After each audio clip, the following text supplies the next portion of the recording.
¿Se puede ver, doctora? Sí, se ve. Puedes empezar. Ya. Buenas tardes, doctora y compañeros todos. Voy a hablar sobre las diferencias entre mitosis y meiosis. Bueno, para comenzar, la diferencia, bueno, se tiene que comenzar por el ciclo celular, que está conformado por la fase G1, una pequeña fase S y una fase G2, que es similar a la fase G1, solo que en un menor porcentaje. La fase G1 principalmente se trata del aumento del volumen celular y el volumen plasmático y también la duplicación de la formación de las proteínas. En la fase S solo vamos a ver la duplicación del material genético y la fase 2, G2, perdón, como dije, es una pequeña fase G1. Después tenemos la fase M, en la que vamos a ver que es la división celular y puede ser mitosis o meiosis. Bueno, este es un cuadrito para resumir en sí las diferencias de mitosis y meiosis, pero primero les voy a explicar qué es la mitosis.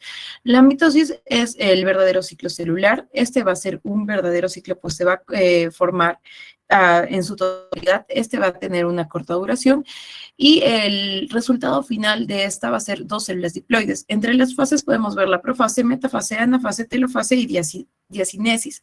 En la profase vamos a ver principalmente la condensación del material genético. En la metafase vamos a ver que los cromosomas se van a dirigir hacia la línea ecuatorial. En la anafase vamos a poder observar primero la ruptura del centrómero, que es la que va a unir a ambas cromátides, y después de la ruptura de vamos a ver que ambas cromátides van a migrar a ambos polos en la célula. En la telofase verificar la descondensación del material genético, y por último, en la diacinesis o la telofase final, que en algunos libros se nota así, vamos a ver principalmente la separación de ambos núcleos y la formación de ambas células que son iguales, que van a ser en sí las células hijas. En la meiosis, a diferencia de la mitosis, este no va a ser un verdadero ciclo celular, principalmente por el tiempo que va a durar y porque no se va a cumplir el ciclo que se cumple anteriormente. Principalmente vamos a tener en cuenta de que el resultado final va a ser unas 4 células haploides diferentes entre sí y está conformado por dos etapas, una meiosis 1 y una meiosis 2. Se dice que la meiosis 1 va a ser reduccional, debido a que vamos a reducir principalmente el material genético a dos células hijas, y en esta fase vamos a encontrar una pausa. Y en la meiosis 2 va a ser ecuacional debido a que se va a jugar con ambos materiales genéticos para formar las 4 células hijas finales. Ambas van a tener profase, metafase, anafase, telofase y diacinesis, como podemos observar. Sin embargo, la diferencia va a ser de que en la meiosis 1 la profase se va a dividir en leptonema, en ciganema, en paquinema y en diplonema. Esta es la parte importante debido a que en las mujeres el diplonema va a ser el estado de reposo en el que nos vamos a quedar hasta que podamos embarazarnos o podamos dar otra célula para que podamos continuar con la meiosis en la fase 2. Por eso se dice que las mujeres se van a quedar hasta esta parte en la meiosis 1 de la prefase 1 del diplonema 1. En todo caso, después de explicado esto, las diferencias entre la mitosis y la meiosis va a ser de que la mitosis principalmente va a ser con los fines eh, del crecimiento celular que se va a dar en todas las células del cuerpo. En cambio, la meiosis va a ser solo en células progenitoras que van a estar en los órganos reproductores, que son los gametos. El número de células obtenidas en la mitosis van a ser 2 y en la meiosis van a ser 4. Estas células obtenidas van a ser en la mitosis diploides, que van a tener el mismo material genético y van a ser idénticas a la célula progenitora, y en la meiosis van a terminar como haploides, son 4 células haploides que van a ser diferentes entre sí. La función de la mitosis principalmente es el crecimiento, renovación de células o tejidos y el mantenimiento de la vida del individuo. En la meiosis, la función principal es la continuidad de la especie y el aumento de la variabilidad genética. Acá vamos a poder ver en la mitosis que hay solo una división celular, y acá en la meiosis van a haber dos divisiones celulares debido a las dos fases que tiene. La recombinación genética en la mitosis no existe, sin embargo, en la meiosis sí, y las células obtenidas en la mitosis son todos los tipos de células, y en la meiosis son solo gametos. Esto sería todo, doctora. Muy bien, Gabriela, gracias. Por favor, Gabriela, tu diapositiva después le pasas a la delegada, tu compañera Alexandra, Doris, ¿no? Para que luego me pase a mí y esto lo vamos a poder subir a la plataforma. Ok, Muy bien. doctora Esther. Ujú. Gracias, Gabriela. Bien, solamente a ver, Brandon. Brandon, en la anterior, Brandon, por favor, ¿estás? Sí, doctora. Muy bien, Brandon. En la anterior clase hemos hablado sobre la gametogénesis. Eh, en qué etapa de la, en qué etapa de la ovogénesis las mujeres se encuentran al final del nacimiento? La célula, ¿en qué etapa está y cómo se llama? A ver, recordando. Brandon.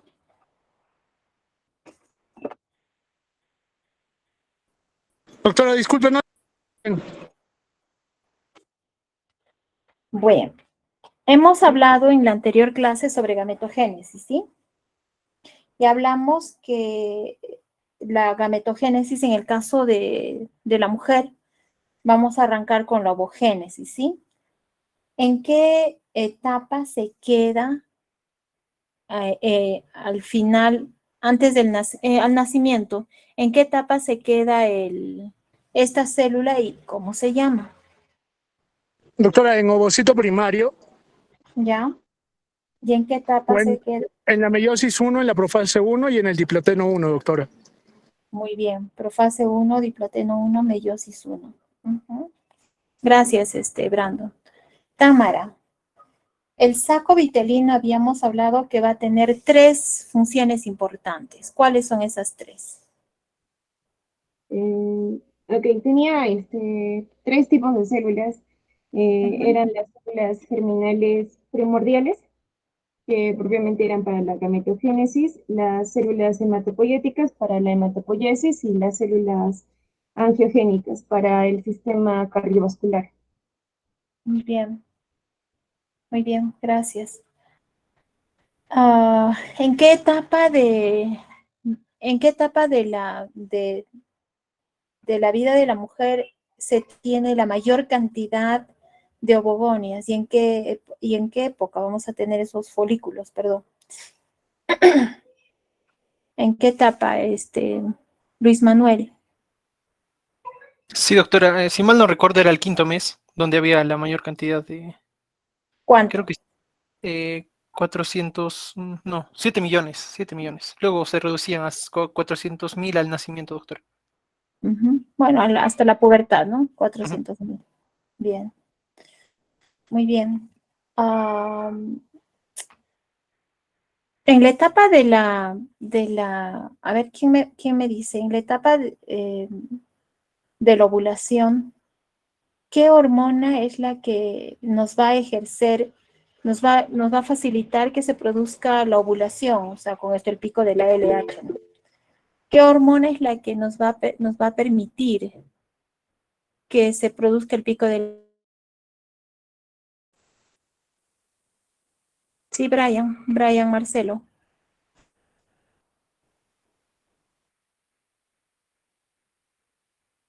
Brian, tu micro, por favor. ¿Se me escucha, doctora? Ahora sí. Ay, doctora, le dije que es la FSH. ¿Están de acuerdo? A ver qué dice Jules. 12 a 24 horas sale una hormona, 12 horas antes, ¿no? ¿Qué hormona es? Jules. Doctora, sí, el pico estaría relacionado con el pico de FSH. Mm, Luteinizante y folículo estimulante.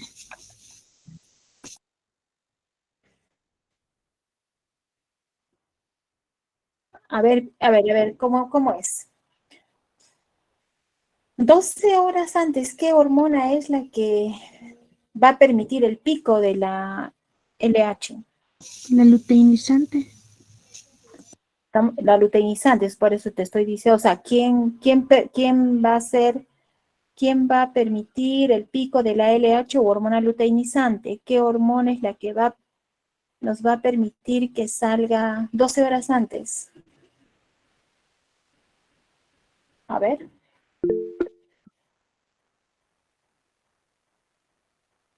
Doris. A ver, Benjamín. A ver, Doris.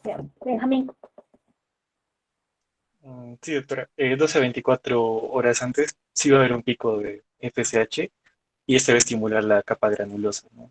Y ahí se van a producir los estrógenos y eso va a generar el feedback positivo para, mediante el hipotálamo, secretar la LH. Exacto, muy bien, Doris, muy bien, Benjamín. Así es. Entonces, ¿se acuerdan que primero salía la FSH, ¿no? Un primer pico de FSH, ¿no? Que lo que hacía era reclutar, ¿se acuerdan? Recluta a todos los folículos, ¿no?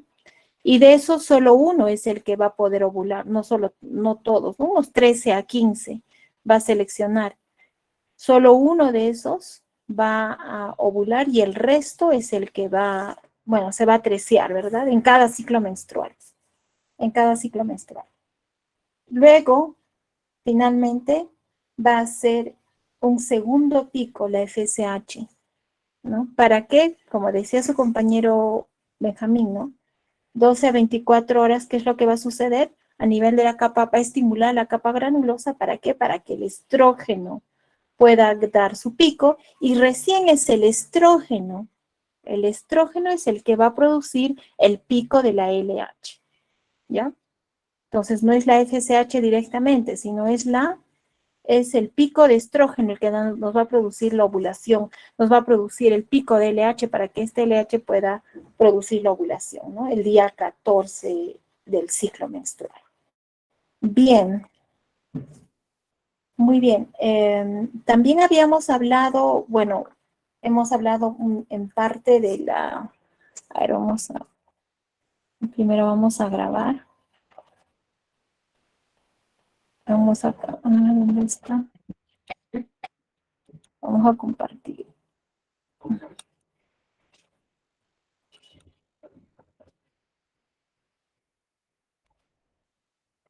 Bien, creo que se entendió, ¿no?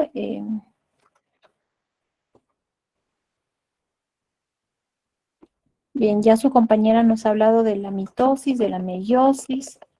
En la anterior clase hemos hablado también del ciclo menstrual, ¿no? Vamos a grabar un rato.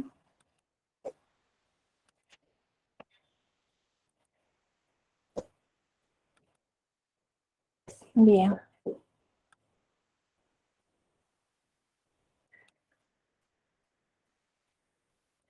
Bien, se logra ver mi pantalla, ¿no? Entonces, habíamos hablado que al quinto mes es cuando vamos a tener la mayor cantidad, ¿no? De ovocitos.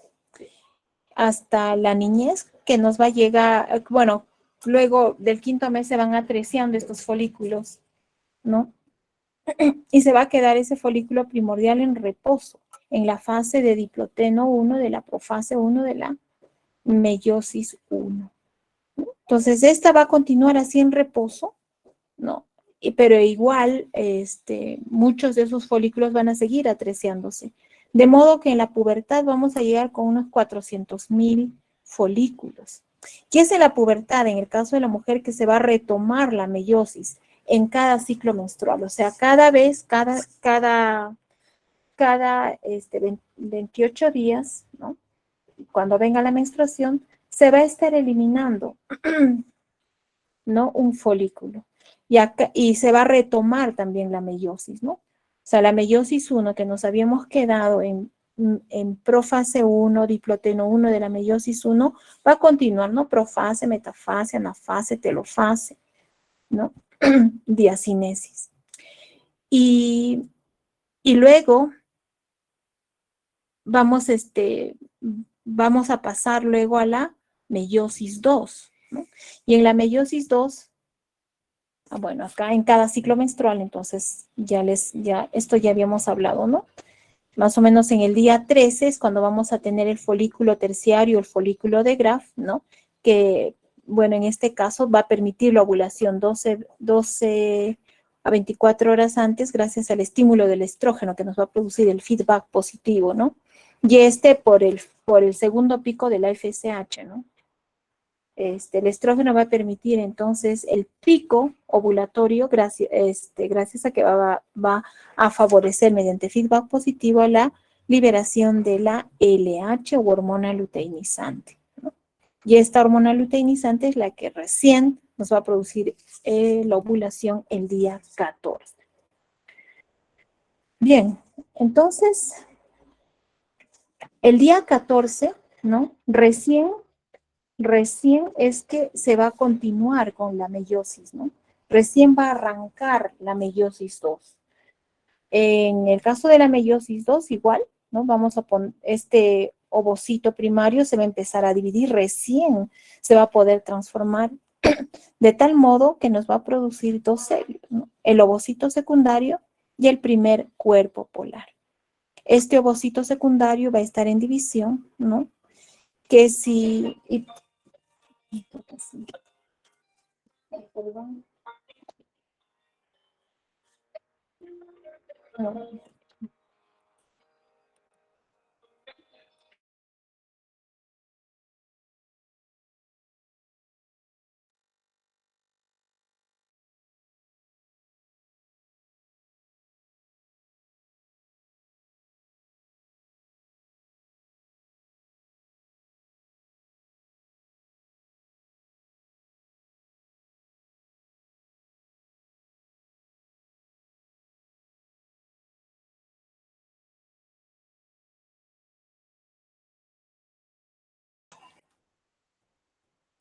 Bien.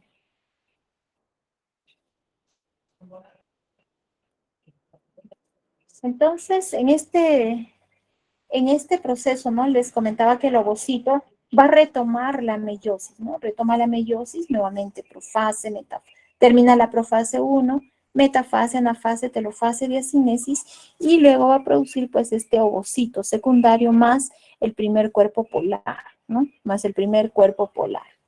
Arrancando recién la meiosis 2, ¿no? Esta meiosis 2 va a pasar luego a profase, metafase, y en esta fase, en metafase 2 de la meiosis 2, nuevamente va a haber un segundo reposo.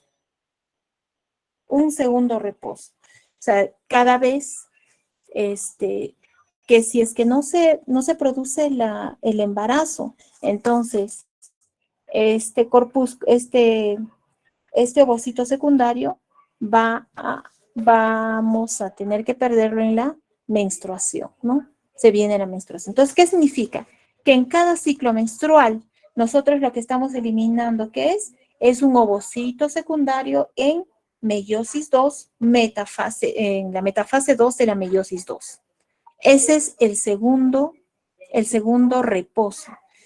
Solamente se va a completar la gametogénesis en caso de que haya fecundación. Solamente, vuelvo a repetir, solamente se va a producir o se va a completar la gametogénesis en caso de que haya una fecundación, ¿no? Solo en ese caso. Bien, entonces, acá recordando, habíamos hablado en la tercera semana, ¿no? Vamos a producir las células germinales primordiales, ¿no? Mediante mitosis, que se van a ir a la futura gónada, que en caso de que sea, en el caso de la mujer, se va a la célula femenina, se va a llamar ovogonia, ¿no? Y en el caso del varón se llamará espermatogonia. Si es esta ovogonia, entonces vamos a pasar por ovocito primario, ¿no? Ovocito primario al tercer, cuarto mes, y al quinto mes es cuando vamos a tener la mayor cantidad de ovocitos primarios, ¿no? Pasando por la metafase 1 a profase hasta la etapa de diploteno 1, quedando en el primer reposo, ¿no? Vamos a llegar más o menos a la pubertad, entonces con 400,000 ovocitos. De estos 400,000 ovocitos primarios, en la pubertad se va a completar, ¿no? Se va a completar en cada ciclo menstrual, va a salir una cohorte de 13 a 15 folículos, de los cuales solo uno va a ovular, ¿no? Y este es el que va a continuar, ¿no? A partir de la pubertad, estos 400,000, ¿no? Vamos a tener hasta el día en que se acabe el último ovocito secundario. Vamos a continuar entonces con la meiosis 2, pero quedándonos en un segundo reposo, que es la metafase 2 de meiosis 2. Y solamente en caso de que se produzca la fecundación, se va a continuar con la ovogénesis, ¿no? Se va a continuar, perdón, con la gametogénesis. Solamente en la fecundación. Y dependiendo de qué óvulo, de qué de qué célula sexual vaya a ser, se vaya a producir se vaya a completar la gametogénesis, será pues una célula masculina o femenina, ¿no? Entonces por eso es que le ponemos X.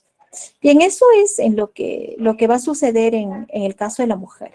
En el caso del varón, la espermatogonia, ¿no? La gametogénesis masculina, se va a producir en la pubertad. En cambio, acordémonos que en la mujer, la ovogénesis se ha iniciado desde la vida intrauterina, ¿ya? La gametogénesis en la mujer entonces es desde la vida intrauterina y que se completa luego, a partir de la pubertad, se va a completar siempre y cuando se produzca la fecundación. En el caso del varón no es así. En el caso del varón, la gametogénesis se va a iniciar en la pubertad, ¿no? Se va a iniciar en la pubertad. Y bueno, en el caso del varón es mucho más fácil porque va a pasar por una serie de, bueno, antes de continuar con el varón, todo este ciclo en la mujer, ¿no?, nos puede durar unos 30, 40 años, hasta que la mujer va a llegar a la menopausia, ¿no? Los 50 años.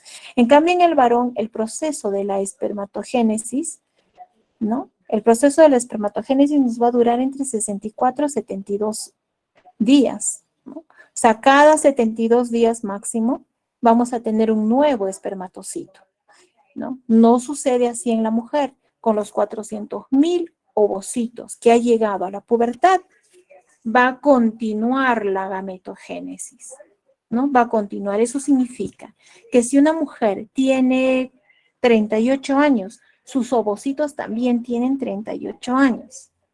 En cambio, en el varón no. Los espermatocitos se regeneran o se producen, mejor dicho, cada 64 a 72 días. ¿No? O sea, son espermatozoides jóvenes, ¿no? Son espermatozoides jóvenes. Por eso, entendiendo esto, es la importancia de cuando nosotros veamos y hagamos la historia clínica en el control prenatal, es muy importante preguntar la edad materna, no así la edad del varón, ¿no?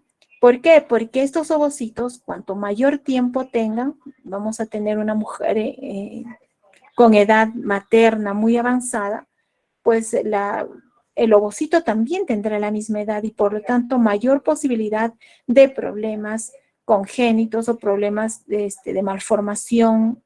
malformaciones vamos a tener. ¿Por qué? Porque ese ovocito no será igual que un ovocito que tengamos en una mujer en plena edad fértil de 28 años, por ejemplo, comparando con una mujer de 40 años. Ahora que tenemos mayor cantidad de mujeres que postergan la maternidad, ¿no? Que se posterga la maternidad por querer, por su desarrollo personal. Bien. Entendiendo esto, entonces veamos en el caso del varón, la espermatogénesis, les comentaba que se inicia en la pubertad, ¿no? Y va a pasar por una serie de procesos, ¿no? Vamos a tener entonces la espermatogonia, que se va a convertir luego en el espermatocito primario. Va a pasar entonces por la meiosis 1 y arrancando la meiosis 1, va a formar luego el espermatocito secundario. Este espermatocito secundario va a arrancar la meiosis 2, ¿no? Y el producto de esta meiosis 2 se llamarán espermátides. A este proceso se llama espermatogénesis. Espermatogénesis. El producto luego de la espermatogénesis van a ser los espermatozoides, ¿no? De los espermatozoides. Todo esto se va a llevar a cabo en los túbulos seminíferos. Luego estos van a pasar por el proceso de espermiogénesis, llevando luego a los, convirtiéndose luego en los espermatozoides móviles. Estos espermatozoides, para ser espermatozoides móviles, tienen que pasar por un proceso de maduración de movilidad y esto se va a llevar a cabo en el epidídimo. Pero estos espermatozoides móviles todavía no son capaces de producir la fecundación. Y recién cuando estos espermatozoides móviles llegan al aparato genital femenino, van a pasar por un proceso de capacitancia, ¿no? Van a pasar por un proceso de capacitancia para que recién ese óvulo que haya sido capacitado pueda fecundar al óvulo, ¿no? Este espermatozoide puede fecundar al óvulo. Bien. Entonces veamos acá la espermatogénesis comparativa. Hemos comentado que en el caso de la mujer, estas células primordiales se va a iniciar a nivel de la tercera semana, ¿no? En el saco vitelino se va a formar la célula germinal. En el caso de que sea una mujer, se llamará pues ovogonia, y en el caso del varón, espermatogonia, ¿no? Yendo a las células masculinas o femeninas, dependiendo del tipo de célula que sea. En el caso de la mujer, la ovogonia, ¿no? Va a producir por una división mitótica, primero van a migrar, ¿no? A la célula, en este caso femenina, ¿no? La ovogonia va a migrar hacia la gónada, produciéndose una división mitótica. Igual acá, en el caso del varón, va a pasar la migración de la gónada a la célula masculina, produciendo la espermatogonia, ¿no? Para producir la división mitótica. En ambos casos, vean que vamos a tener dos células hijas idénticas a la célula madre. Luego estas células, estas oogonias diploides, ¿no? Van a pasar por el proceso de la primera división meiótica, tanto la célula femenina como la masculina, ¿no? Entonces, en el caso de la mujer vamos a tener el ovocito primario, pero esto se va a iniciar a nivel intrauterino, ¿no? Intrauterino. Va llegando luego a una fase de reposo, la primera fase de reposo, que es la profase 1, diploteno 1, ¿no? De la meiosis 1. Y en el caso de que, bueno, continuando hasta la pubertad. En la pubertad recién es que vamos a pasar por todo el ciclo menstrual, ¿no? Donde ya hemos hablado que va a pasar por una serie de divisiones, primero cambios a nivel de las células planas, que luego se hacen cúbicas, finalmente van a salir una serie de células cúbicas hasta que forman el folículo de Graf, ¿no? El folículo de Graf. Formando luego el ovocito primario más el ovocito secundario, perdón, más el primer cuerpo polar, quedando así en la metafase 2 de la meiosis 2, ¿no? Formando luego un ovocito secundario más un cuerpo polar. Y esta es, en caso de que nosotros menstruemos, vamos a estar eliminando cada mes, entonces, un ovocito secundario, ¿no? En metafase 2. Salvo se produzca el proceso de fertilización, que va a ser el momento en que va a completar la gametogénesis. En el caso del varón hemos dicho que después de la pubertad es que recién se inicia la espermatogénesis, ¿no? Pasando por la meiosis 2, produciéndose primero la espermatogonia, luego los espermatocitos primarios, los espermatocitos secundarios, ¿no? Y al final, vean acá, que es muy diferente al de la mujer, vamos a tener 4 espermátides, ¿no? 4 espermátides que van a pasar por un proceso de maduración, de movilidad en el epidídimo y después de capacitancia en el aparato genital femenino para recién poder fertilizar, ¿no? Para poder recién fertilizar al ovocito secundario. Bien. Entonces, esta es la forma de cómo se va a producir la gametogénesis. Bueno, aquí comparando entre el varón y la mujer. ¿Por qué es importante? ¿Por qué era importante recordar todo eso? Porque, bueno, para poder hablar de la fecundación. Entonces, en la fecundación nosotros vamos a tener 3 etapas, ¿ya? Vamos a tener 3 etapas. En las primeras 24 horas, se va a producir esta fecundación, primero, en el tercio externo de la trompa, ¿no? O ampolla, donde se van a unir los 2 gametos, o sea, el gameto masculino con el gameto femenino. Se van a unir, ¿no? Formados, esto se va a empezar entonces, se va a continuar con la meiosis 2. Aquí lo que va a suceder va a ser una recombinación genética de los gametos, femeninos y masculinos. Entonces, va a pasar por 3 etapas, les decía, ¿no? Primero va a tener que pasar por 3 capas. La primera es cuando el espermatozoide va a atravesar, ¿no? Aquí, la corona radiada, ¿no? La corona radiada. Va a pasar la capa de células granulosas que estaban alrededor del folículo de Graf, ¿se acuerdan? ¿No? Va a penetrar la corona radiada. Va a atravesar y para poder atravesarla va a tener que utilizar una enzima que se llama la enzima hialuronidasa. ¿Ya? Una vez que atraviesa la corona radiada, entonces gracias a la enzima hialuronidasa.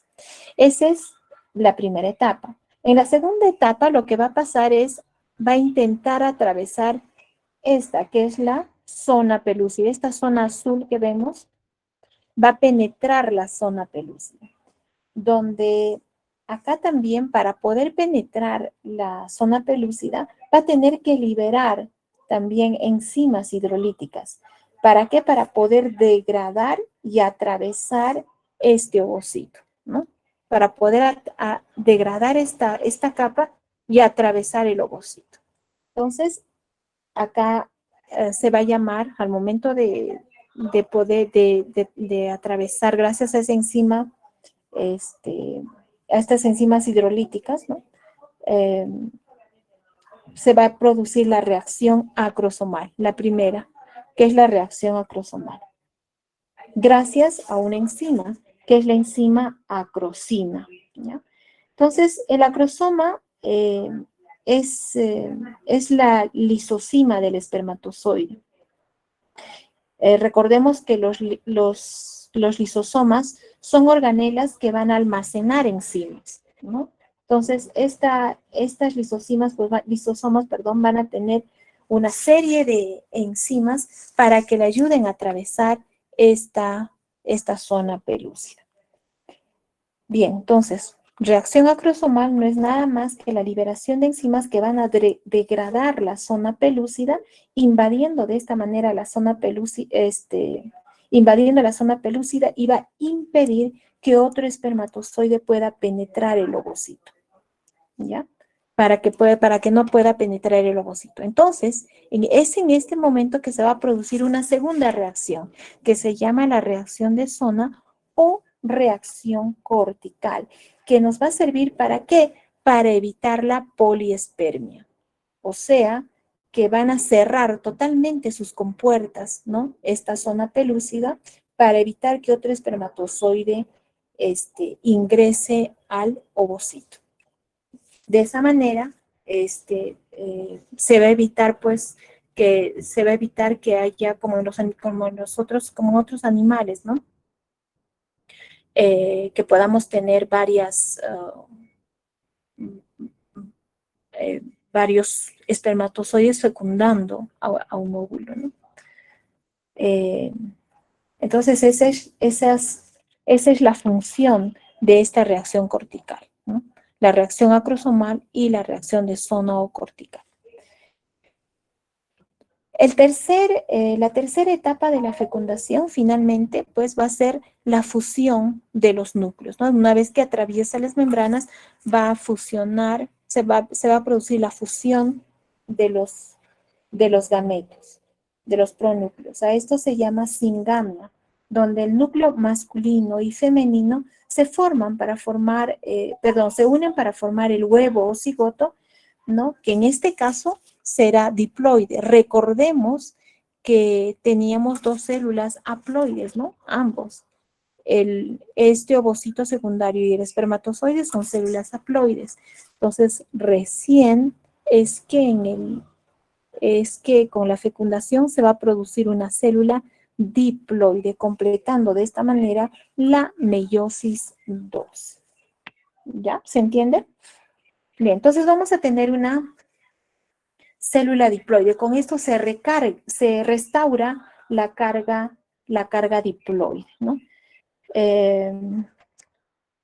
Bien, entonces acá igual, ¿no? La fusión, acá vamos a ver la fusión de las membranas, va a atravesar la zona pelúcida. Para ello vamos a tener primero la reacción acrosomal, donde este espermatozoide va a liberar las enzimas, en este caso la enzima acrosina, ¿no? Permitiendo penetrar la zona pelúcida, y una vez que penetra, luego se va a formar la reacción de zona o reacción cortical, que va a evitar la poliespermia, ¿no? O sea, ¿qué va a pasar? Que esta zona va a cerrar totalmente sus compuertas, de modo que va a evitar que ingrese otro espermatozoide, ¿no? A la célula, permitiendo finalmente luego la fusión de los pronúcleos, ¿no? De los pronúcleos. Entonces, la fecundación, les había comentado que se va a producir durante las primeras 24 horas, se va a desarrollar en el tercio externo, acá en el tercio externo de la, acá, ¿no? En el tercio externo, acá en el tercio externo de la trompa o de la ampolla, se va a producir la fecundación, ¿no? En el tercio externo, durante las primeras 24 horas, formándose la unión de los pronúcleos, ¿no? Del pronúcleo masculino y femenino. Aquí en el ovario se forma el folículo de Graf, que es el folículo maduro, llamado también folículo terciario, que es el que va a liberar, ¿no? Al ovocito secundario, que en este caso recordemos que está en metafase 2 de la meiosis 2. Esa es la forma que se va a liberar en cada ciclo menstrual el ovocito. Entonces, este ovocito va a llegar al tercio externo de la ampolla, se encuentra con el espermatozoide, se va a producir la fecundación en las primeras 24 horas que ha salido el ovocito secundario, ¿no? Se va a formar de tal modo que se forme el huevo o cigoto, que va a migrar a través de la trompa, dividiéndose en 2, luego en 4, en 8, en 16, hasta 32 células, ¿no? En este caso, cuando ya tenemos 16 a 32 células, le vamos a llamar en el estado de mórula, ¿no? Aquí se va a llamar mórula. Una vez que el blastocisto, esta mórula luego va a seguir produciendo una serie de mitosis, ¿no? Vamos a alcanzar luego a llamar aquí el blastocisto. En este estado de blastocisto es que recién el huevo cigoto en el fondo uterino, ¿no? Generalmente es acá, ¿no? Pero bueno, se dibuja acá en el en el dibujo, está acá en el cuerpo uterino, ¿no? Generalmente sucede en el fondo uterino, es que se va a implantar en el endometrio secretor, ¿no? Se va a implantar en el endometrio secretor. A este endometrio secretor le vamos a llamar decidua en el caso de que se produzca esta implantación. Acá se va a llamar decidua. Entonces se adhiere a este endometrio. ¿Para qué? Para producir la nutrición y para nutrirse de la sangre y de las glándulas del endometrio, ¿no? Del endometrio. Este endometrio secretor también pasa por una serie de fases. Una de ellas va a pasar por la fase, en este caso se va a llamar fase secretora, donde la progesterona, ¿no? La progesterona en las primeras semanas es el que va a producir que se engrose este endometrio para facilitar la nutrición de este blastocisto que se está implantando. Ahora bien, la progesterona es ¿quién va a facilitar que se produzca la progesterona? Va a ser el cuerpo lúteo. Acordémonos que acá en el folículo de Graf dejamos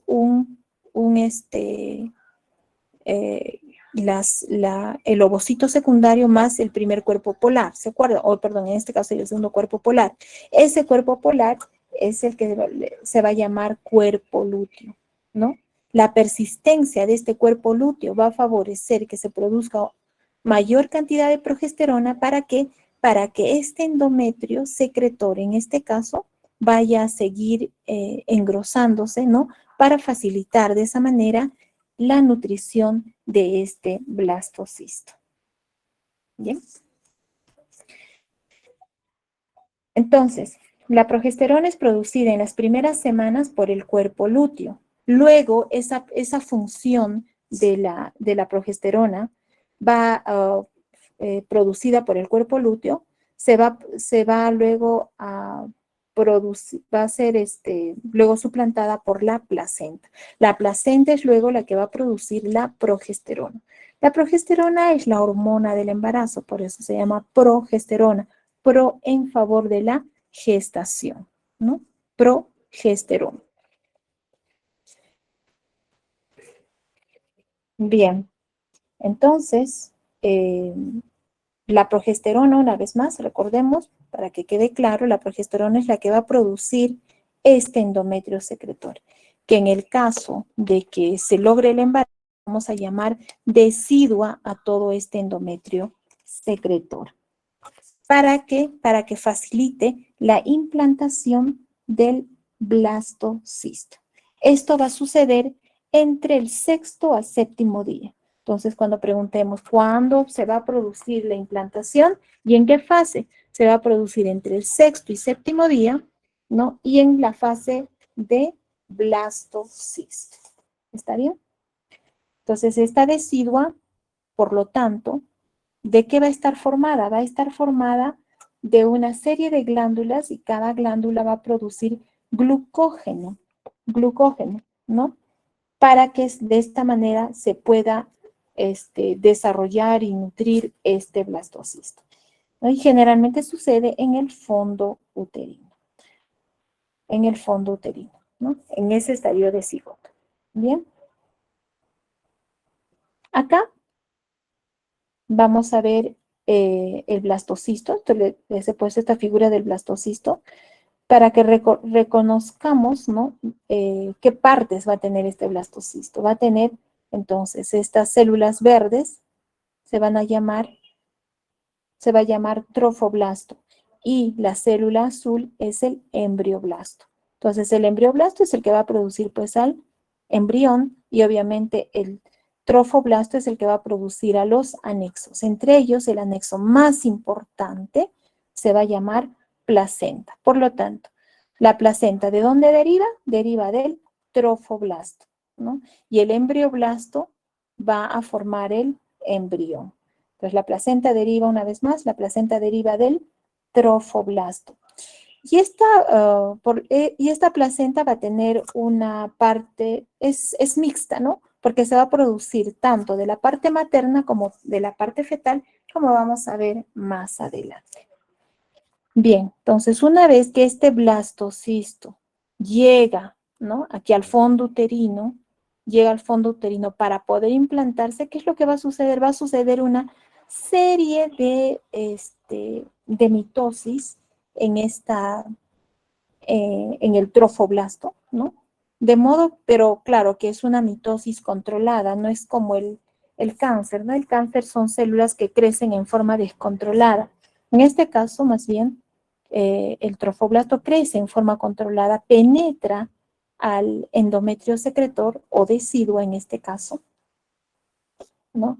Va a invadir de manera controlada al endometrio a través de estas células. Y en este caso, a estas células que vienen del trofoblasto se va a llamar sincitio trofoblasto.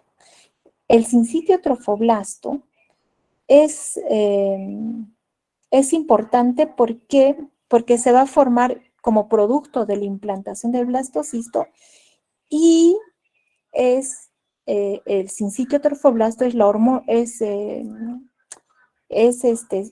lugar donde se van a producir la hormona más importante también de la gestación, que se va a llamar la beta-HCG o la hormona gonadotropina coriónica. Entonces, el sincitio trofoblasto va a producir la beta-HCG, ¿no? Se va a producir desde el momento en que se implanta, o sea, desde el momento en que estas células del sincitio trofoblasto penetran a las glándulas del endometrio, ¿no? O de la decidua o endometrio secretor, es que se va a producir la hormona del embarazo, que es la beta-HCG. Entonces, desde el momento que se implanta, vamos a tener la beta-HCG. ¿Sí? ¿Correcto? Bien. Entonces, una vez más, el trofoblasto es el que va a producir los anexos, ¿no? Particularmente la placenta, que es el anexo más importante de la gestación. De este mismo trofoblasto es que va a salir luego el sincitio trofoblasto, que es son las células que van a implantarse en el endometrio secretor o decidua, ¿no? Y una vez que se implantan, este sincitio trofoblasto es el que va a producir la hormona beta-HCG. Bien, correcto. Y la progesterona, ¿quién va a producir? La progesterona va a estar producida por el cuerpo lúteo que está en el ovario. Acordémonos que la célula en el ovario, en el folículo de Graf, o folículo terciario, folículo maduro, ¿no? Que está en metafase 2, va a expulsar al ovocito secundario, que es el que se va a fecundar, y dentro se queda el cuerpo polar. Pero ese cuerpo polar luego se va a llamar cuerpo lúteo en caso que se embarace. Y ese cuerpo lúteo es el que va a producir la progesterona. Gracias al cuerpo lúteo es que se va a mantener la gestación. Gracias al cuerpo lúteo. ¿Por qué? Porque el cuerpo lúteo va a producir progesterona. Y gracias a la progesterona es que este endometrio va a seguir engrosándose para producir glándulas que van a nutrir al blastocisto. En caso de que no se produzca la fecundación, sale el ovocito secundario, ¿no? Sale el ovocito secundario, se produce bueno, no hay fecundación, se produce acá el cuerpo, el cuerpo polar se va a llamar cuerpo albicans. ¿Por qué se va a formar, se va a transformar en un color blanquecino? ¿No? Hasta que se atrecia. Y como se atrecia, al principio está formando progesterona para favorecer el crecimiento del endometrio, ¿no? Se empieza a engrosar el endometrio, pero como no se logra fecundar, este endometrio que ya no es mantenido más porque como no ha habido fecundación, esa progesterona ha dejado de ser producida por el cuerpo por el cuerpo lúteo, ¿no? Se formaba cuerpo lúteo, pero como no hay gestación, cae la progesterona, entonces, ¿qué se produce? Cae la menstruación. Se cae todo este tejido que se ha estado formando para la fecundación, ¿no? cae. Entonces acá se va a llamar cuerpo albicans. Pero en caso de que se produzca la fecundación, se llamará cuerpo lúteo. ¿Por qué cuerpo lúteo? Porque tiene una coloración amarillenta y va a favorecer la formación de la progesterona, que es la hormona del embarazo, ¿no? Que va a favorecer que siga creciendo este endometrio, esta decidua, para seguir alimentando al blastocisto. Entonces, esta progesterona producida por el cuerpo lúteo va a ser durante las primeras semanas, porque después esa función de producir el cuerpo, de producir la progesterona, porque este cuerpo lúteo ya no va a poder satisfacer la tremenda demanda, ya va a ser sustituida entonces por la placenta, que eso va a suceder más o menos a las 10 a 12 semanas de la gestación. ¿Se entendió? Bien, espero que sí.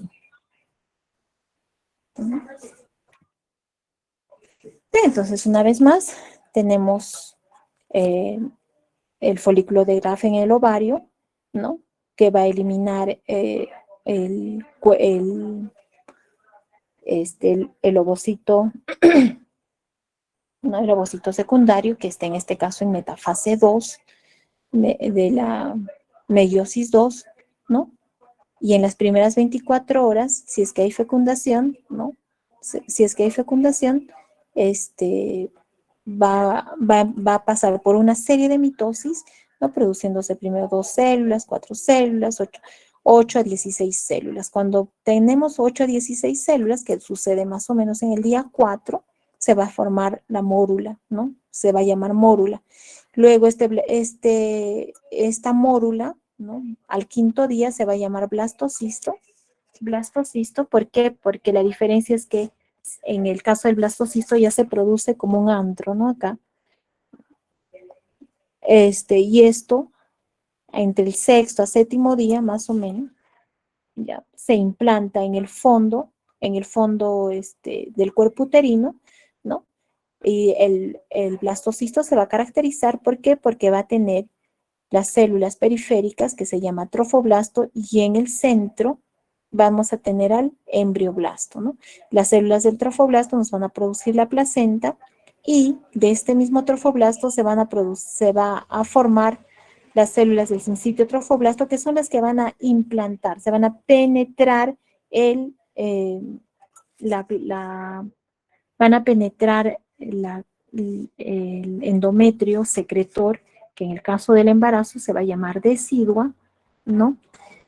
Y va a suceder esto más o menos entre el sexto y séptimo día.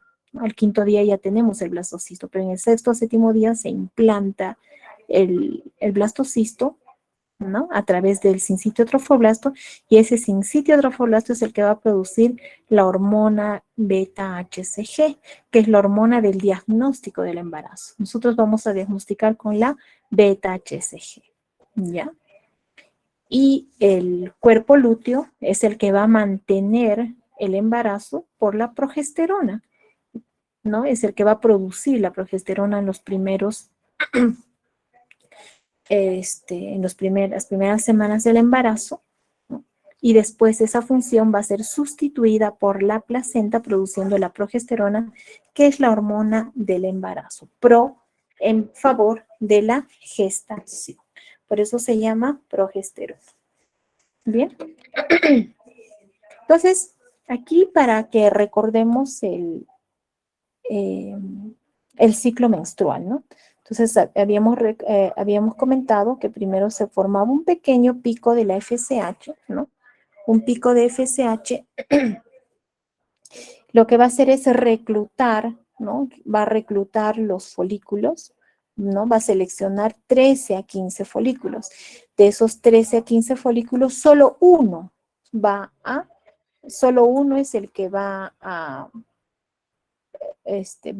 ovular, y el resto se van a trecear, ¿no? Entonces, el primer pico, la FSH, luego, ¿qué va a suceder? 12 a 24 horas antes del día 14, ¿no? Este pico de FSH va a favorecer que crezca, que haya un pico de estrógeno, ¿no? El segundo el segundo pico de FSH va a hacer que salga un pico de 12 a 24 horas antes para que este pico de estrógenos favorezca el pico de LH. Y este LH el día 14 va a ser recién que se produzca la ovulación, ¿no? La ovulación. O sea, ¿qué significa? Que este ovario va a expulsar, ¿no? al óvulo secundario que está en metafase 2 de la meiosis 2, quedándose dentro del primer cuerpo polar o el cuerpo polar o cuerpo lúteo en caso de que haya embarazo. Y si no hay embarazo se llamará pues cuerpo albicans, ¿no? Se produce la LH, ¿no? Y a la par en el endometrio, ¿qué es lo que está sucediendo? Miren, vamos a tener primero la fase proliferativa, ¿no? Donde se va a empezar a proliferar el endometrio, y luego la fase secretora. En esta fase secretora, ¿qué es lo que va a suceder? Recordemos que el cuerpo lúteo va a producir, ¿qué cosa? La progesterona, y la progesterona lo que va a hacer es seguir creciendo. Acá también se estaba creciendo, estaba proliferando el endometrio, pero la diferencia es que las glándulas endometriales van a producir una serie de sustancias nutritivas que van a favorecer la nutrición del blastocisto. En esta segunda fase, que es la fase secretora, ya está más grande y más grueso el endometrio, se va a formar un buen colchón de endometrio, de modo que estas glándulas se llenan de glucógeno, ¿no? De glucógeno para nutrir al blastocisto, ¿no? Va creciendo. En caso de que no se produzca la gestación, el cuerpo lúteo cae, ¿no? Se convierte en cuerpo albicans, cae por lo tanto la progesterona y cae también todo endometrio, ¿no? Mediante la menstruación hasta un siguiente ciclo. Pero en caso de que haya fecundación, ¿no? Esta progesterona, que está en su mayor nivel, va a seguir produciendo una gran cantidad de de glucógeno, ¿no? Favoreciendo de esta manera la nutrición del blastocisto. Lo podemos ver de forma ecográfica, por supuesto. Vean acá, por ejemplo, bueno, les comenté ya que tenemos que aprender nosotros a ayudarnos por la ecografía. Recuerden que la ecografía para nosotros es como el estetoscopio en el cardiólogo, ¿no? Para nosotros es importante la ecografía. Bien, vean, entonces vamos a estar aquí en la primera fase. Miren, este es el útero, esta es la capa del útero, el miometrio, y esta línea blanca le vamos a llamar hiperecogénico porque es totalmente blanco. Se parece a la imagen de un hueso. Cuando veamos hueso, vamos a ver que es blanco, ¿no? Y le decimos a esto que es una capa trilaminar, se mide de acá a acá. ¿Por qué? Porque vean acá alrededor, está viendo endometrio de color un poco más negro, más oscuro, y entre esas dos líneas oscuras está una línea blanca. Todo eso es el endometrio, ¿no? Todo eso es el endometrio. ¿Por qué? Porque aquí estamos en la primera fase todavía, ¿no? Después de la menstruación, o sea, estamos en plena fase proliferativa, donde está empezando a querer crecer el endometrio, ¿no? Es aquí le llamamos una capa trilaminar, ¿no? Trilaminar. Y acá vamos a ver un endometrio, el útero, este es el miometrio y este es el endometrio. Vean, aquí está rico en glucógeno, está grande, se está formando un buen colchón. Y es que aquí ya estamos en la segunda fase, en la fase secretora. Por eso se ve la imagen así, ¿no? Porque ya está secretando, se está formando una gran cantidad de glucógeno, ¿no? A través de las glándulas endometriales, ¿no? Vean la diferencia entonces entre este útero y este útero. Son las diferentes fases del endometrio, ¿no? Del endometrio. ¿Sí? ¿Se entendió? Entonces, todo esto se va a producir gracias a quién? Gracias a la progesterona. Bien. acá les he traído esta imagen porque lo que vamos a ver es el desarrollo del ser humano durante toda la etapa de la gestación. Entonces vamos a tener 3 periodos, ¿ya? El primer periodo, que es el periodo preembrionario, ¿no?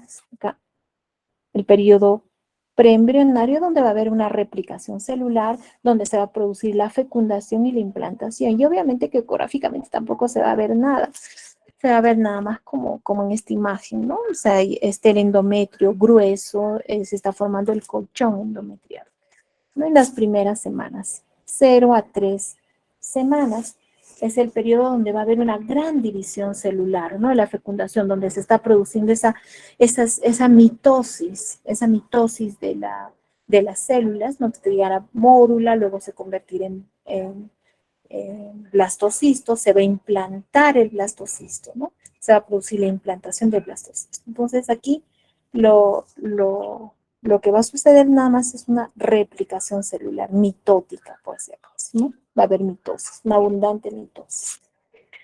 En el segundo periodo, el periodo embrionario, que se va a producir entre la tercera y octava semana, ¿no? Acá recién vamos a poder ver al embrión, y es la etapa más importante tal vez.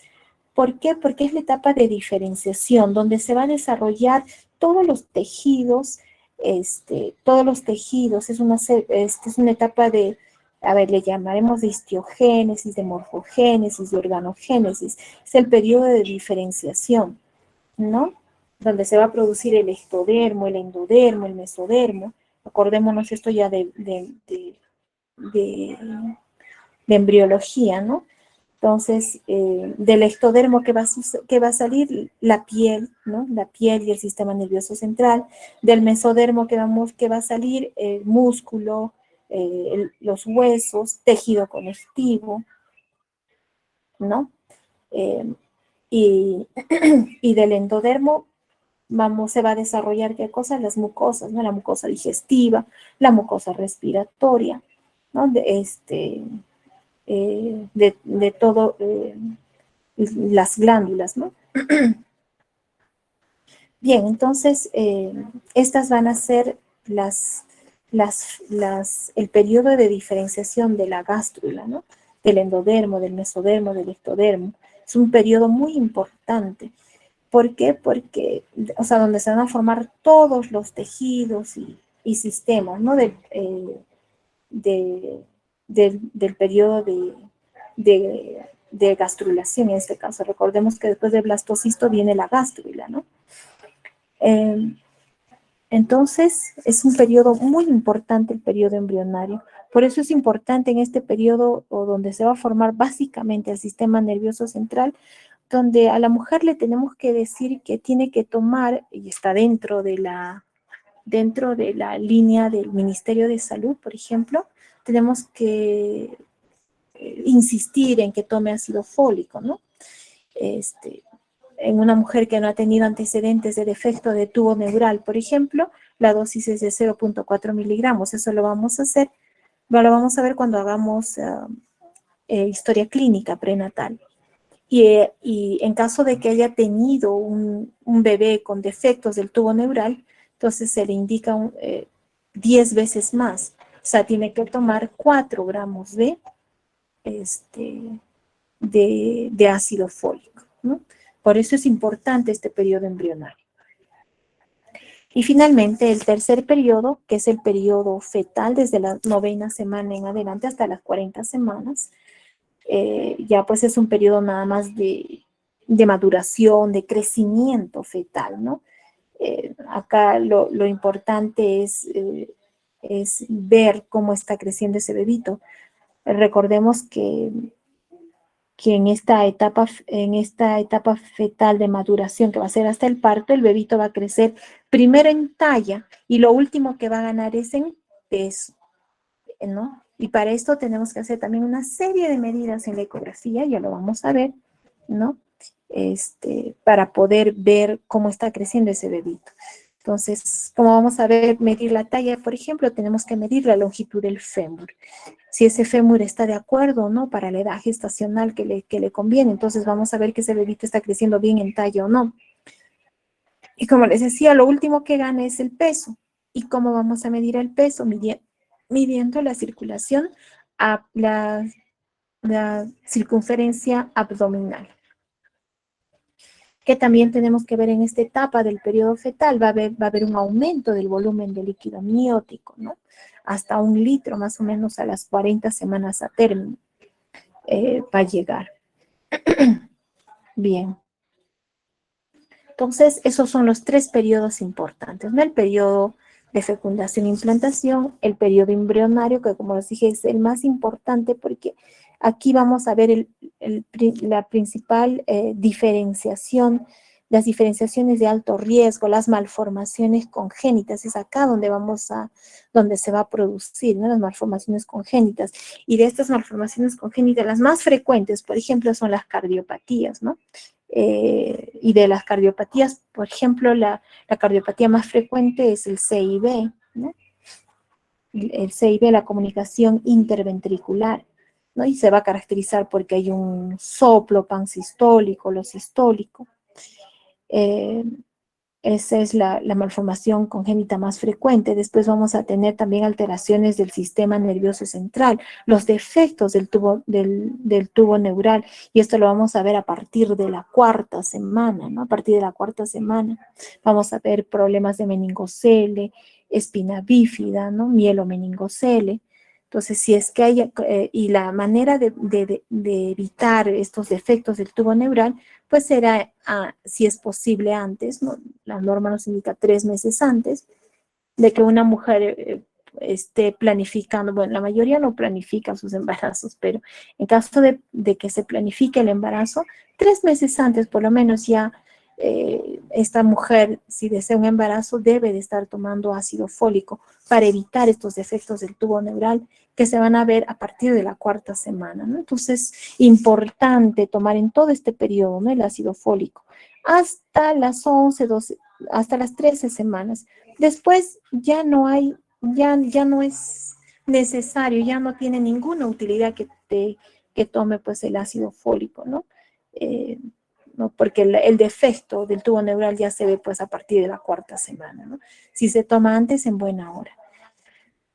Bien, eso en cuanto al crecimiento del feto. ¿Qué más? Importante también saber sobre las hormonas del embarazo, ¿ya?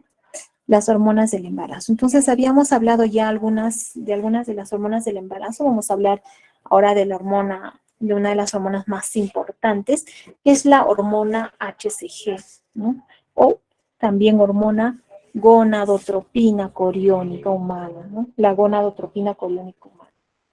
La hormona gonadotropina coriónica humana es la hormona importante del diagnóstico precoz del embarazo. Su pico máximo lo vamos a tener en el primer trimestre entre la semana 10 a 12 semanas. ¿Y qué es lo que vamos a dosar de la hormona gonadotropina coriónica? Lo que vamos a dosar es la subunidad beta. ¿Por qué? Porque la hormona, a ver, vamos a ver. A ver, la hormona, la HCG u hormona del... Entonces, este es importante porque nos va a dar el diagnóstico precoz del embarazo, ¿no? Y su pico máximo, el pico máximo lo vamos a tener entre las 10 y 12 semanas de la gestación. ¿Y qué es lo que vamos a dosar? La subunidad beta, o sea, vamos a dosar la subunidad beta HCG. ¿Por qué? Porque esta beta HCG es la específica. ¿Qué es lo que sucede con la hormona HCG? Va a tener 2 subunidades, la subunidad alfa y la subunidad beta. La subunidad alfa comparte la misma estructura con 3 hormonas, con la hormona estimulante de la tiroides, con la FSH y con la LH. Es importante que recuerden esto, sobre todo cuando hagamos mola y datiforme. Acuérdense por qué. TSH, FSH y LH. Entendiendo esto, vamos a entender la clínica, por ejemplo, de la mole hidatiforme. Esto cuando veamos ya en anomalías de las hemorragias del primer trimestre del embarazo. ¿Qué es lo que sucede entonces? Estas van a tener una homología bioquímica, ¿no? Con la subunidad alfa. Por eso, la importancia de que tengamos que dosar no toda la hormona gonadotropina. Cuando pidamos los exámenes de laboratorio, tenemos que pedir la beta-HCG. ¿Ya? Beta-HCG por este motivo. Porque comparte su subunidad alfa con estas otras tres hormonas. TSH, FSH y LH. El dosaje normalmente, si nosotros vemos en la tercera semana, ya sale positivo en sangre. Y en la quinta semana, en orina, ¿no? Ya podemos ver. Pero aquí pues es cualitativo. Entonces, ¿qué es lo más importante? Medir en sangre, ¿no? Porque en sangre vamos a tener un dosaje cuantitativo. Entonces, la subunidad alfa por eso es específica, ¿no? ¿Qué es más importante también que tengamos que recordar del HCG? Que su valor va a duplicar cada 48 horas. Si es una gestación que está yendo bien, que está yendo en buen puerto, tiene que duplicar cada 48 horas. O sea, ¿qué significa? Si ahora yo tomo una mujer un valor de 400, hoy día es lunes, para el día jueves, ya tiene que estar si ahora está, digamos, en 500, ya tiene que estar en 1000 de acá 2 días. Entonces significa que la gestación está yendo bien. De lo contrario, vamos a tener que descartar que no sea un aborto retenido, un aborto frustro, como ya vamos a ver cuando hagamos aborto, ¿no? Entonces, es importante por eso reconocer esto para poder hacer nosotros nuestros diagnósticos y no asustar a una gestante, ¿no? Cuando viene sangrando, por ejemplo, y están esperando este bebé con ansias, voy a decir que ya es un aborto, no. Tenemos que pedir esto, ¿no? El valor de la beta-HCG. Si duplica significa que está yendo bien y simplemente puede ser que haya algún otro problema, como por ejemplo, puede haber un hematoma retrocorial, que haya habido un traumatismo, ¿no? Y no necesariamente hacer un aborto en curso. Bien, entonces, importante, que es la hormona del diagnóstico precoz, porque ya la tercera semana lo podemos ver en sangre y a partir de la quinta semana en orina. La subunidad beta es la subunidad específica, que es la que tenemos que dosar en el embarazo. La subunidad alfa comparte su arquitectura de la subunidad alfa con la TSH, LH y FSH. Su valor tiene que duplicar, el valor de la beta-HCG tiene que duplicar cada 48 horas. ¿Qué más habíamos dicho? Que es producido por el sincitio trofoblasto. Es producido por el sincitio trofoblasto. Acuérdense. El trofoblasto, en cambio, es el que va a producir después los anexos, ¿no? Principalmente la placenta. ¿Qué más? Su función. ¿Cuál es la principal función del HCG? Es que mantiene vivo al cuerpo lúteo, ¿no? ¿Qué hace el cuerpo lúteo? Hemos dicho que el cuerpo lúteo es el que produce la progesterona. O sea, ¿qué significa? Que si la HCG cae, el cuerpo lúteo cae, por lo tanto, la progesterona. Y la progesterona es la hormona del embarazo. ¿Qué más? Por lo tanto, si mantiene al cuerpo lúteo, evita la involución. Evita la involución del cuerpo lúteo. Normalmente, ¿en qué caso va a involucionar el cuerpo lúteo? En caso de que no haya gestación. Claro, y si no hay gestación, se va a producir la menstruación. ¿Por qué? Porque el cuerpo lúteo simplemente involuciona, ¿no? Va a involucionar. Entonces luego se forma el cuerpo albicans y cae, ¿no? Y se produce la menstruación. En caso de que haya gestación, mantiene vivo el cuerpo lúteo, evita que involucione el cuerpo lúteo. ¿Por qué? Porque el cuerpo lúteo es el que nos va a producir la progesterona. La progesterona. Y se va a producir en las primeras 10 semanas del embarazo la progesterona, ¿no? Entonces, esto tiene que estar viva, esta HCG, su tiempo de vida va a ser, pues, por lo tanto, 10 a 12 semanas. Entonces, va a estar así 10 a 12 semanas. Vean, su pico más alto está entre las 10 a 12 semanas. La hormona gonadotropina coriónica humana, ¿no? ¿Por qué? Porque aquí es donde más, hasta las 11 semanas va a mantener al cuerpo lúteo. Después el cuerpo lúteo ya no va a poder satisfacer las necesidades tan altas de la gestación. Entonces el cuerpo lúteo luego su función va a ser reemplazada ¿por quién? Por la placenta. Y la placenta aquí recién a las 12 semanas, entonces ya no vamos a necesitar la GH, la hormona gonadotropina. ¿Por qué? Porque la placenta ya va a producir la hormona del embarazo. Entonces luego vean, la gonadotropina empieza a caer, ¿no? Para luego mantenerse en meseta. No cae completamente porque todavía está, bueno, porque está la gestación, ¿no? Pero vean, sus niveles caen, ¿no? Entonces, su mayor nivel va a estar entre las 10 a 12 semanas, para luego ir cayendo poco a poco, porque esta función ya va a ser reemplazada por la placenta, ¿no? Entonces, ¿cuál es lo más importante? Esto, ¿no? Que va a producir el diagnóstico precoz del embarazo. Esa es la hormona gonadotropina coriónica humana. La siguiente hormona importante es la progesterona. A ver, vamos a cambiar acá.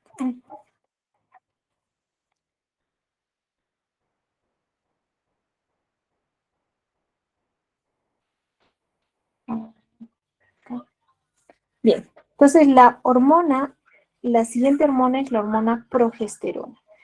Es la hormona del embarazo, por eso es porque promueve el embarazo. Es la hormona del embarazo más importante. Se le llama también gestágeno. También se le llama gestágeno o progesterona, ¿no? ¿Por qué? Porque es la hormona del embarazo. Va a tener básicamente, dos funciones importantes. La primera función de la progesterona, entonces, la función más importante de la progesterona es, como habíamos visto ya antes, es que va a formar la decidua. Ya hemos dicho, la decidua, esta, que es el estrógeno secretor, ¿no? Acordémonos cuando hablábamos acá de, ¿dónde está? Acá, ¿no? Entonces hablábamos del útero, ¿no? En el útero, ¿qué es lo que sucede? Vean primero. Viene la menstruación y luego se va a producir este endometrio trilaminar. Al inicio será pues la fase proliferativa, donde va creciendo ese endometrio. Después se pasa a la fase secretora. Aquí vean cómo está esta fase secretora. Aquí, en caso de que se produzca el embarazo, acá le vamos a llamar decidua. Decidua o el endometrio secretor, ¿no? Decidua o endometrio secretor. Entonces, esta decidua está formada gracias a ¿quién? Gracias a la progesterona. ¿Ya? Entonces va a formarnos la decidua, que es el endometrio secretor, donde se va a implantar el blastocisto. Y esto hemos dicho que se va a implantar a partir del 6º a 7º día. ¿Cuál es la otra función también de la progesterona? La otra función importante de la progesterona es que va a disminuir la inmunidad. ¿Pero qué tipo de inmunidad? La inmunidad celular. Y como no puede estar, porque es una gestación normal, no puede disminuir totalmente toda la inmunidad. Va a disminuir solo la inmunidad celular. ¿Y qué va a aumentar? Va a aumentar la inmunidad. Va a aumentar la inmunidad humoral.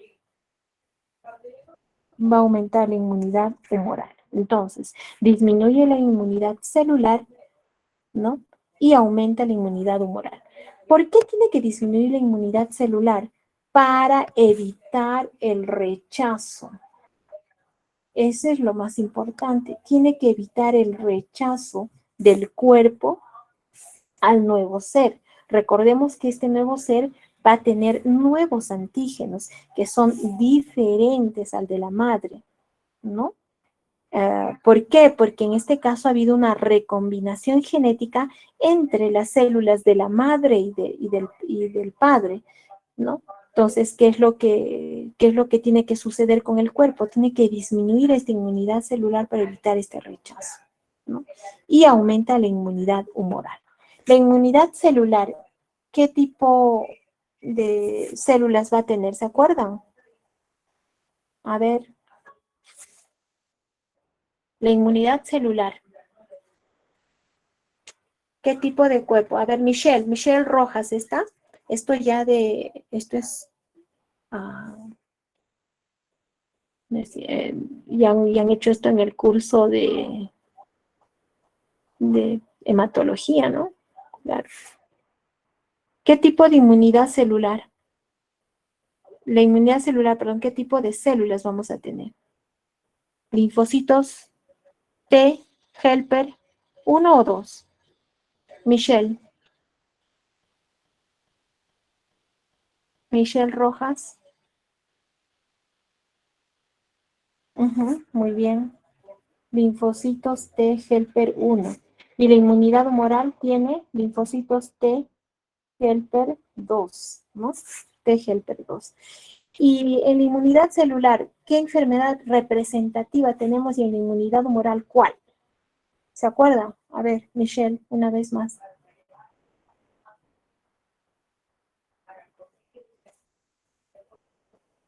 ¿Alguien que le quiera ayudar? A ver, la artritis reumatoide. ¿Qué tipo de inmunidad tiene? ¿Celular u humoral? ¿Quién está escribiendo? A ver. La artritis reumatoide es celular, muy bien. Ay, no. ¿No? Inmunidad celular, ¿estamos de acuerdo? Se me fue. Bueno, la progesterona entonces. Hemos dicho que disminuye la inmunidad celular, ¿no? Y en el caso de la artritis reumatoide es una inmunidad, es inmunidad celular. Y el lupus, esa es una inmunidad humoral, ¿no? Recordemos que está aumentada la inmunidad humoral. Por eso es que las mujeres con artritis reumatoide, durante su gestación, van a mejorar. Su estado clínico mejora durante la gestación, ¿no? Por eso. En cambio, las mujeres con lupus empeoran por la inmunidad humoral, porque esta inmunidad humoral está elevada, ¿no? Los inmunocomplejos, antígenos, anticuerpos están elevados en el embarazo. Y por eso es que las complicaciones hematológicas, renales, empeoran durante la gestación. Empeoran. Entonces, se explica por esto, ¿no? Porque disminuye la inmunidad celular, pero aumenta la inmunidad humoral. Entonces, las mujeres con artritis reumatoide mejoran bastante bien con el embarazo. En cambio, las mujeres con lupus, ¿no? Incluso hasta pueden morir por la serie de complicaciones, sobre todo renales, ¿no? Entonces, hemos dicho en el caso de la progesterona que una de sus principales funciones era que ayuda en la formación de la decidua.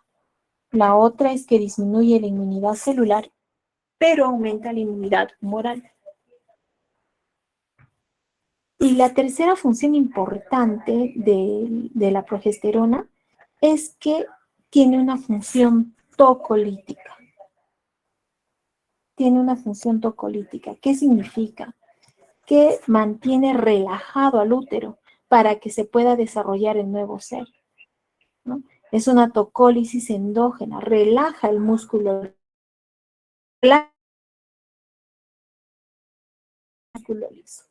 ¿Y quiénes tienen músculo liso? El útero. Por eso es tocolítico, ¿no? El útero. Entonces el útero está en reposo durante toda esa temporada, ¿no? Hasta los 9 meses, hasta que cumple las 40 semanas, ¿no? O más o menos, ¿no? Hasta la fecha probable de parto.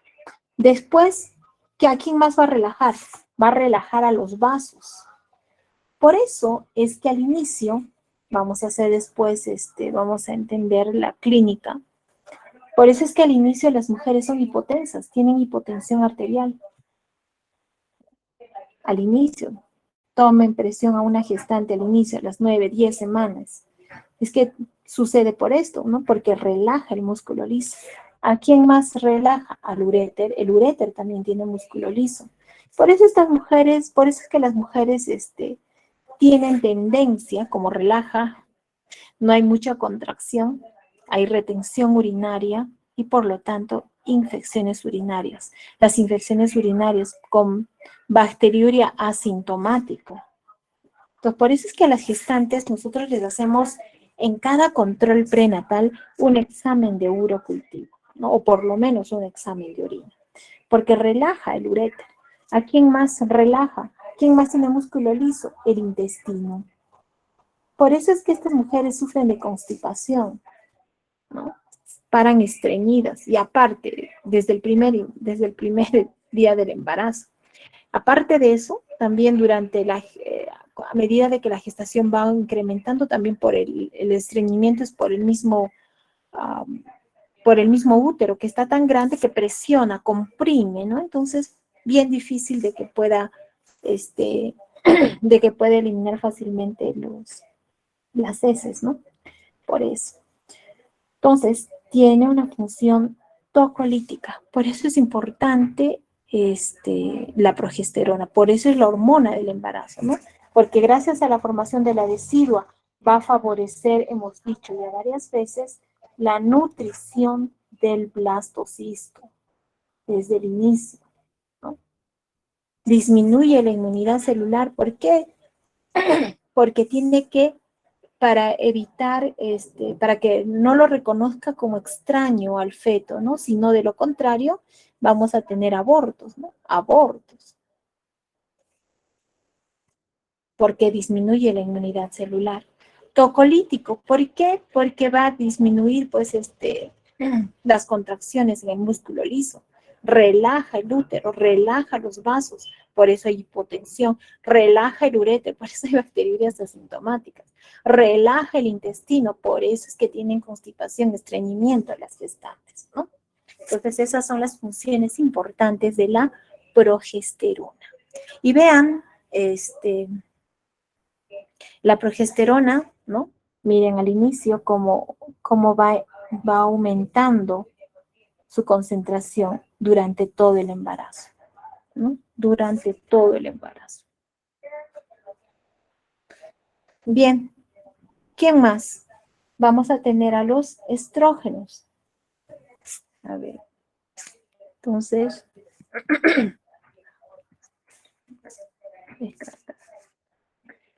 vamos a tener la otra hormona importante son los estrógenos. Los estrógenos, a ver si se acuerdan de endocrinología, espero que se puedan acordar.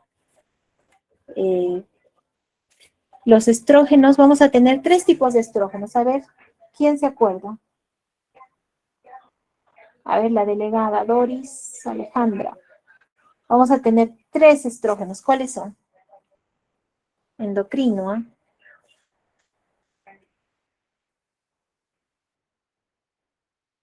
Estradiol, muy bien. ¿Quién más? Muy bien. La estrona y el estriol. ¿Cuál es la hormona del embarazo? De todas estas.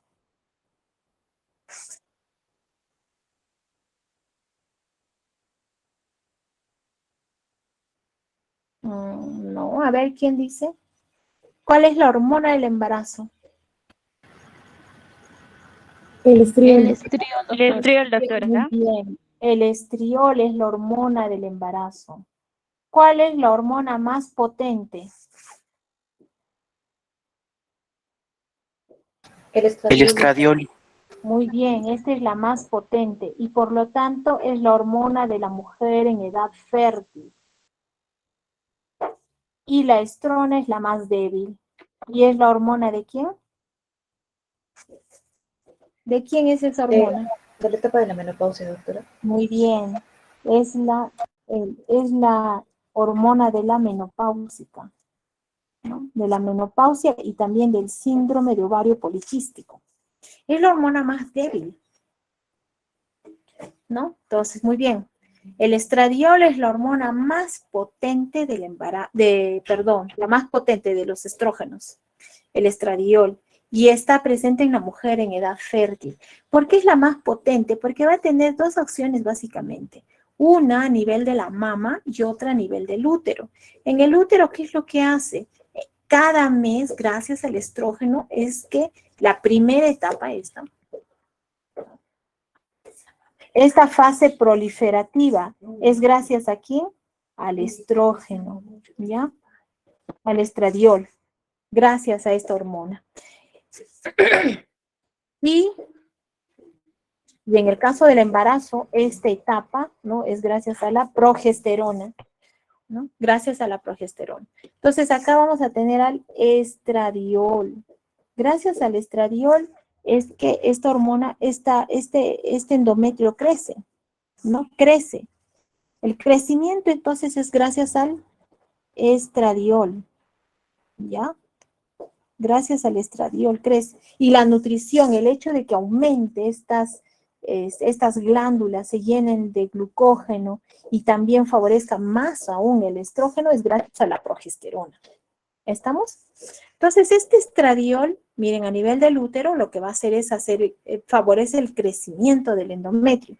Y a nivel de la mama también, ¿no? A nivel de la mama. Por eso es que las mujeres en plena edad fértil, pues las mamas están bien puestas, bien lisas, ¿no? Y a medida de que las mujeres luego ya nos vamos acercando a la menopausia, pues las mamas se caen, ¿no? Porque tenemos a la estrona, que es el estrógeno más débil. Al inicio, por el estradiol, las mamas están bien turgentes gracias al estradiol. Entonces, ¿cuál de todos estos el estrógeno más bondadoso? ¿Cuál diríamos? Sí, pues, es el estriol. ¿Por qué? Porque durante el embarazo es un factor protector de cáncer hormonodependiente. ¿Quiénes son los que producen el cáncer hormonodependiente, el cáncer de endometrio y de mama? Gracias al estradiol. Gracias al estradiol. Entonces, ¿qué sucede en el embarazo? El estradiol cae, ¿no? Pero ¿quién sube el estriol? Que es el estrógeno bueno, el estrógeno protector del embarazo, del cáncer, ¿no? ¿No? Entonces disminuye el efecto hormonal, ¿no? De modo que las mamas, si bien es cierto, están también turgentes, pero es por otro tipo de estriol, por otro tipo de estrógeno, no es por el estradiol. El estradiol lo único que hace es crecer, pero el estriol en cambio le da función, ¿no? Le da función a esa mama, le da función a ese endometrio. En cambio el estradiol lo único que hace es crecer, ¿no?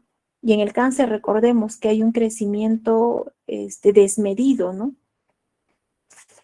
Entonces, ¿qué es lo que va a suceder con el estradiol? Que en las mujeres que nunca han tenido hijos, toda la vida ha estado creciendo ese endometrio. Entonces, nunca ha habido un periodo de reposo, porque quien da el periodo de reposo es el estriol, ¿no? Es el estriol. Gracias a la progesterona también. Es un endometrio que va a empezar a funcionar para recibir a un nuevo ser. En cambio, el estradiol no, pues, ¿no? El estradiol hace crecer y nada más. Y recuerden que algo que crece y crece, al final cáncer, ¿no? Entonces, por eso es hormonodependiente el cáncer de mama y el cáncer de endometrio, ¿ya? Entonces, ¿en quiénes es más frecuente? Ustedes ya van a hacer, en ginecología, van a hacer cáncer de endometrio, cáncer de mama, ¿no? Entonces, ahí vamos a ver cómo es ese cáncer. Es porque es hormonodependiente, tiene ese factor hormonodependiente. ¿Cambia el embarazo? No, pues no. Ahora va a depender también de la edad, ¿no? Si una mujer se embaraza a los 40 años, no es pues igual que una mujer que está en plena edad fértil, ¿no? Es muy diferente. Entonces, un factor protector es el embarazo, pero en la edad fértil, pues, ¿no? 28, 30 años, ¿no? En esa etapa. Bien. Ahora, el estriol va a ser, si bien es cierto, es el que está presente en mayor cantidad, pero también van a estar la estrona y el estradiol. La estrona en menor cantidad, en un nivel intermedio, y el estradiol pues va a disminuir bastante, ¿no? Pero va a haber también, pero va a haber en poca cantidad, ¿no? Es más el estradiol de la mujer joven no gestante, el estradiol. Muy bien. Entonces esa es la hormona en el que va a estar presente en el embarazo, ¿no? El estrógeno, miren. Vamos a estar con mayor pico a partir de ya para el último, para el casi final del embarazo, vamos a estar con mayor pico del estrógeno, ¿no? La otra hormona importante también en el embarazo es la hormona lactógeno placentaria, ¿ya? La hormona lactógeno placentaria, con esto para terminar, es la hormona que va a estar aumentada a partir del segundo trimestre. Su mayor, o sea, va a ir aumentando a partir del segundo trimestre, pero el mayor pico va a ser en el tercer trimestre del embarazo, ¿no? Va a ser aquí está, miren, la lactógeno placentaria. Vean. Entonces, a partir del segundo trimestre ya empieza a aumentar, pero su mayor pico es acá, en el tercer trimestre. ¿Por qué es importante que esté más en el tercer trimestre? Porque la hormona es como la GH del embarazo, es la hormona del crecimiento. Gracias a esta hormona es que el feto crece, ¿no? Crece en talla y en peso, sobre todo en peso. Es la hormona del crecimiento. Da la energía al feto para que pueda crecer. Es el que va a transportar la glucosa hacia la placenta por difusión facilitada.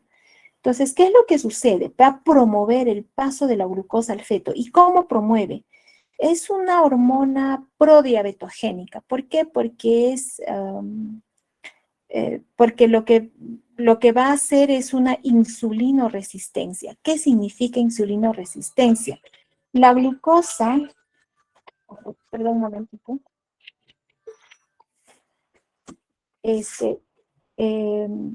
Lo que va a suceder es que va a estimular esta lactógeno placentaria, va a salir hacia la madre, pero va a estar en la sangre, o sea, se va a quedar en la sangre materna, no va a ingresar a las células de la mamá, sino va a estar simplemente, va a favorecer que la glucosa esté en la sangre de la mamá. ¿Para qué? Para que una vez que esté en la sangre de la mamá, esta glucosa va a pasar a la sangre del feto a través de la placenta. O sea, va a haber una mayor cantidad de glucosa en la sangre de la mamá, pero esta va a ser rápidamente captada por la placenta. ¿Para qué? Para que pueda pasar al feto.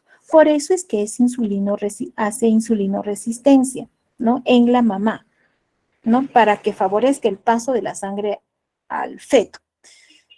Todo está relacionada con la diabetes gestacional, es prodiabetogénica, sobre todo en aquellas mujeres que tienen alto riesgo, por ejemplo, mujeres obesas, mujeres añosas, ¿no? En ellas va a ser diabetes, pues se va a presentar la diabetes gestacional. O sea, todas van a tener esto que es insulinoresistencia, pero ¿quiénes van a ser diabetes gestacional? Aquellas mujeres con factor de riesgo, no todas. ¿Por qué? Porque la hormona lactógeno placentaria lo que hace es favorecer el crecimiento del feto a través de esta insulinoresistencia en la mamá, ¿no? Para poder captar con mayor facilidad para poder transportar la glucosa al feto de la mamá, de la mamá al feto a través de la placenta por difusión facilitada. Y esto lo va a hacer a través de un transportador de glucosa hacia la placenta. ¿Cuál es?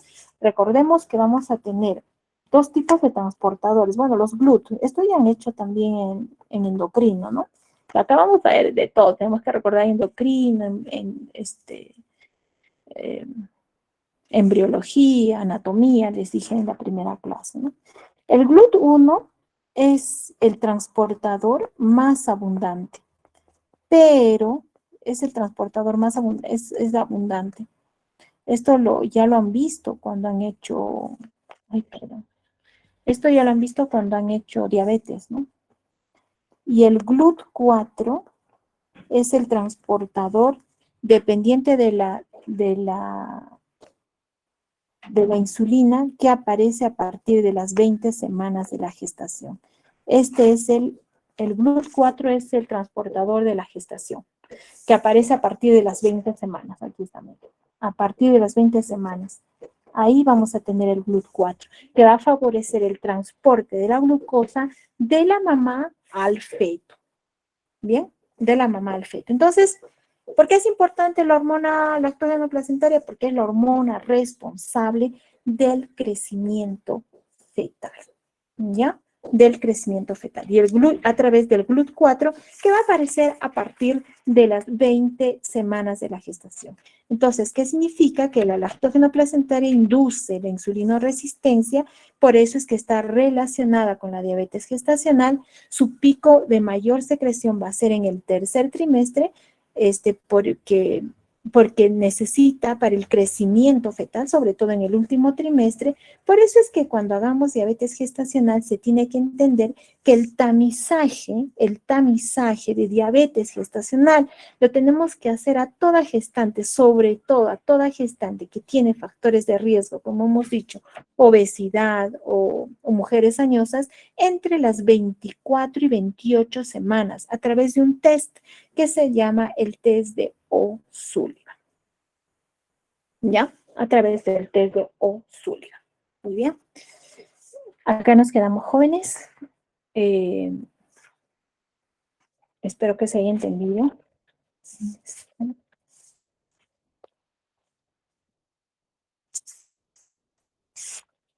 Si hay alguna pregunta.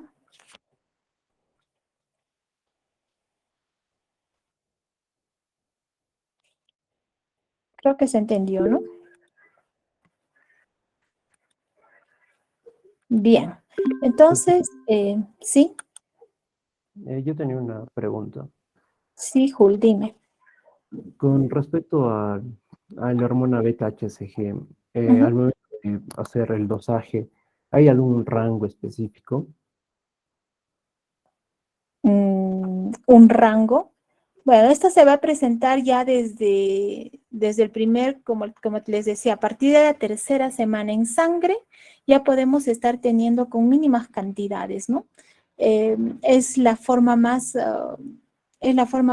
precoz para poder hacer el diagnóstico.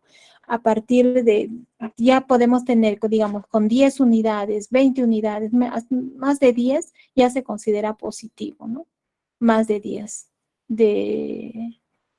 de beta-HCG. Ahora, un rango es que cada 48 horas tiene que duplicar esa beta-HCG.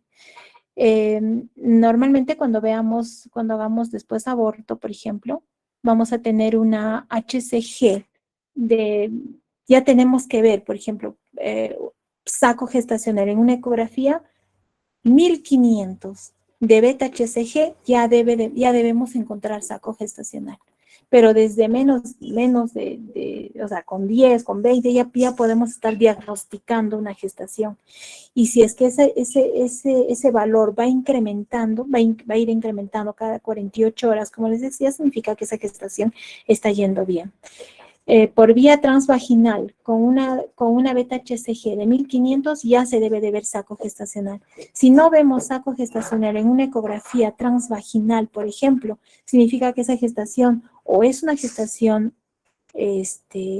o que ha que ha estado abortando y la mujer no se ha dado cuenta porque ha tenido pequeños sangrados, o que es una gestación ectópica, o sea, que no está dentro del útero, cuando tenemos ya 1500, ¿no? Valores muy bajos, tenemos que pensar también en gestaciones que no están yendo bien, ¿no? Uno de ellos, como les decía, como te decía, el embarazo ectópico, una gestación anembrionada, ¿no? Que hay saco gestacional, podemos estar teniendo, digamos, 14,000, 10,000, pero no hay embrión.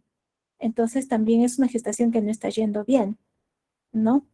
Con 2,500, por ejemplo, por vía abdominal, ya debe de verse saco gestacional. Con 1,500 ya debe verse saco gestacional en una gestación eutópica, ¿no? Ya debe haber saco gestacional intraútero, ¿no? Pero valores desde menos ya son positivos, ¿no? Ya son positivos para gestación. Sí, sí, Yul, dime. Gracias, doctor. Y más o menos, por ejemplo, bueno, yo leí que cuando se hace un dosaje cuantitativo, al menos en laboratorio, suelen tener un pico máximo o un valor máximo que es menos de 100,000 mil unidades internacionales, ¿no? Y cuando pasa este valor de 100,000, se podría hacer otros exámenes para, por ejemplo, descartar Mola. si hay una mola o embarazo múltiple, ¿no? O alguna enfermedad trofoblástica y así. Exacto, así es, exacto. O sea, ya, pero desde valores, como te decía, desde mínimos valores ya se encuentra, ¿no? Desde la tercera semana de gestación ya podemos estar teniendo 10, 20, 30 y ya es positivo, ¿no? Ahora, máximos, como dices tú, más de 100,000, más de 100,000, más de 150,000, ya se tiene que estar pensando en algo que no está yendo bien tampoco, ¿no? En este caso pensamos en, como decías tú, en dónde va a haber mayor cantidad de beta-HCG, ¿no? En un embarazo múltiple, ¿no? Por la misma cantidad de fetos, va a haber mucho mayor, entonces tenemos que descartar. Tenemos que descartar mole y datiforme, que es la enfermedad trofoblástica gestacional.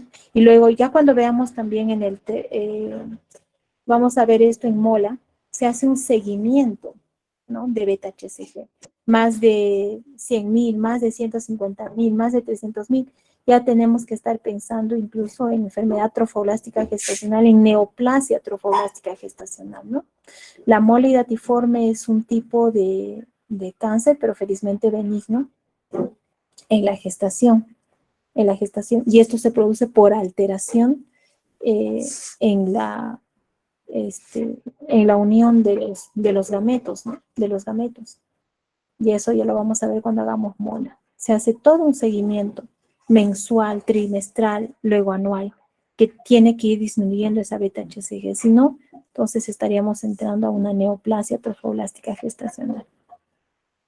Muy bien, Jul, qué bueno que estés leyendo. Bien.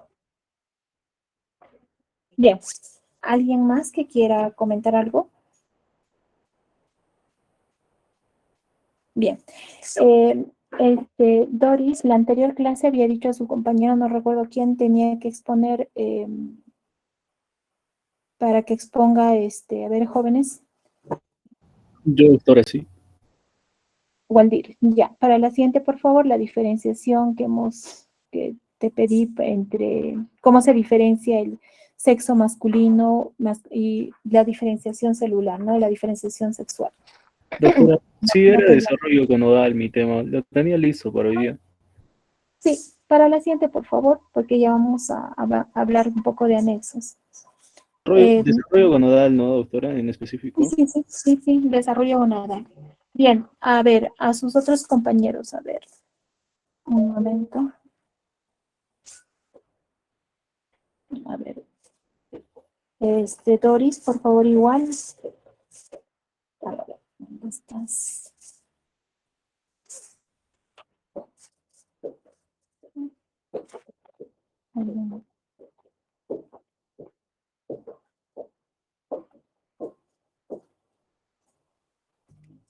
Ya.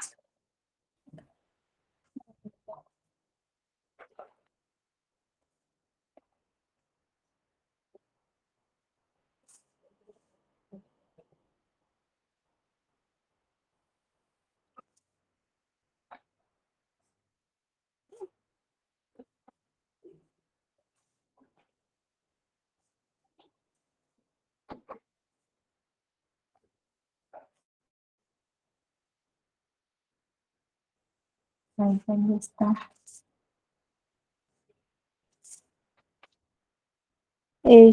Su compañero Alvarado. Ay, se me fue. A ver, Alvarado, Yarami, sí, por favor. Yarami, para la siguiente, por favor, vas a hacer una pequeña exposición sobre las modificaciones cardiovasculares. Yarami aquí. Por favor, si anotas también Doris. Yarami va a exponer las modificaciones cardiovasculares. ¿Cómo son las modificaciones cardiovasculares en la gestante? Scarlett. Ah, no. Espera. Acá estamos mal. Erasmo Amau. Presente, Erasmo doctora. está. Muy bien. Presente. Erasmo, por favor, vas a hacer las modificaciones en el aparato urogenital. ¿Cómo son esas modificaciones? Doctora, ¿Cómo aparte del desarrollo gonadal que me dijo. Sí. Desarrollo gonadal, aparte, y vas a hablar del aparato urogenital, que también tiene que ver en la modificación, las modificaciones a nivel de la modificaciones del embarazo, cómo se modifica en el embarazo a nivel urogenital. ¿Ya? Por favor, Yarami, ¿no? Ah, no, perdón, es No, doctora. Waldir Erasmo. Entonces tú vas a hacer del aparato genital y de las gónadas, la diferenciación gonadal. ¿Cómo es esa diferenciación gonadal? Valia, Apasa. Valia. ¿Está Valia? Uy, ¿qué pasó con Valia? Valia, por favor, le dices, va a hablar sobre el sistema hematopoyético. Hematopoyético.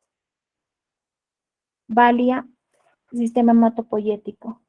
Kelly Alejandra Vaca. Kelly va a hablar sobre el sistema gastrointestinal. Sistema gastrointestinal.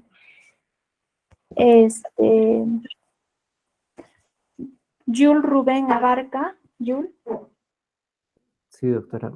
Rubén va a hablar sobre el sistema respiratorio. ¿Cómo es la diferenciación en el sistema respiratorio? ¿Sí? Por favor, entonces, algo corto, como ahora ha hecho como su compañera, algo corto, por favor, no se extiendan mucho, ya para que podamos discutir en la clase y también sea más ameno. Muy bien, jóvenes, entonces, por favor, Yarami, las modificaciones en la mujer a nivel cardiovascular, Erasmo en el aparato urogenital y aparte la diferenciación gonadal, Valia en el sistema hematopoyético, Kelly en el sistema gastrointestinal y Jules Rubén en el sistema respiratorio. Muy bien, jóvenes, nos vemos entonces el día miércoles a la misma hora. Gracias, doctora. Muy bien, jóvenes, hasta